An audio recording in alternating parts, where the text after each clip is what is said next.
Hello there and welcome in our new video update. It's been a while since our last video in August, so first I have to apologize for the lack of information over the last few months. The good side of that is that this update is going to be packed full of cool new stuff.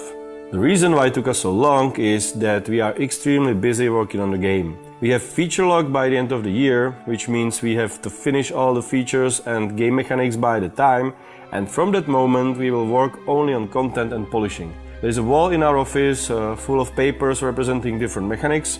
It was hundreds of papers a couple of months ago, and now it's almost empty, which is a good sign. Another thing that kept us very busy is beta. We promised to release beta for our backers, and we are hard at work to keep that promise. If everything goes fine, it should be out early next year, and it should include most of the core game mechanics, several quests from the main storyline, one smaller battle, and a map that would cover around 1/5 of the final world map. We will keep you updated on the progress of this one, so follow us on Twitter and Facebook if you are not already. Another big thing we are finalizing is the writing of the story. We would all prefer this to be done much sooner, but it's really a giant task, so it took us a lot of effort. Just to give you an idea about the size, 8 people are working on the script. We wrote 2,500 pages of screenplay and hundreds of pages of design.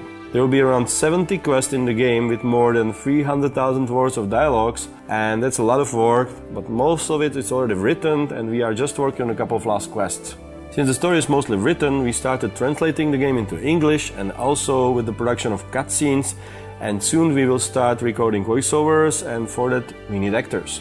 So we are dealing with different agents and sitting on castings, and so far we have met with more than 50 actors. Trust me, it's choosing the right ones, the right Henry, and deciding the tone of language and the right accents is not an easy task. I'm pretty confused with it right now, and I hope it will end up well in the end. If you're a backer, you probably noticed that we have released a new alpha version a couple of weeks ago. We did a live stream just about the alpha with Toby and Martin, so give it a look if you are interested. But it's probably worth mentioning about its two main new features, which is our crime system and our adaptive music system. But I will leave talking about those features to much more competent people, our lead designer Victor and our music programmer Adam Sporka.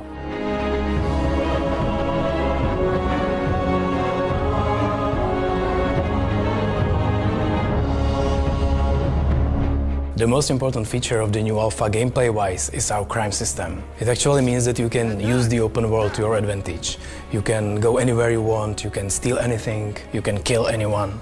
That's going to be a pretty important part of the final game, that you can finish quests any way you want, even the evil way. Then you have to face the consequences. If anyone spots your crime, they will report you to the authorities and they will hunt you. Also, your reputation is becoming more and more important, and some quests may not even be available if you are a known criminal. And if you want to play further, you have to raise your reputation first. Or kill everyone and get your quest reward that way. However, I'd like to point out that it's really the first version of the system and we will improve it over time. If you really go wild, you can break the game. But to be honest, it's quite fun. Who? What the? Oh my god! Oh my god! Guard, quick! There's a corpse there! Murder! Oh my god, murder! There! We're happy to introduce our own adaptive music, which responds to the actions of the player in the game. It's driven by our own in-house developed music engine. We have two kinds of music. We have exploration music and we have action music. Our exploration music has a unique structure of compositions which enables linking two pieces of music within 15 seconds whenever the player enters a different location or situation. So, for example, this is how it sounds when you arrive from a field to a village. The music makes the transition shortly after.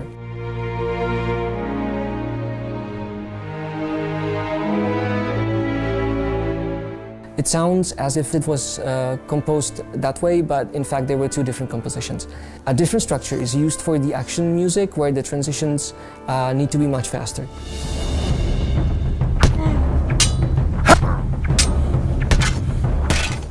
Overall, we are going to have 4 hours of symphonic music, and the music for the cutscenes is going to be recorded by a live orchestra here in Prague, in Rudolfinum. So what else is new? A lot. You may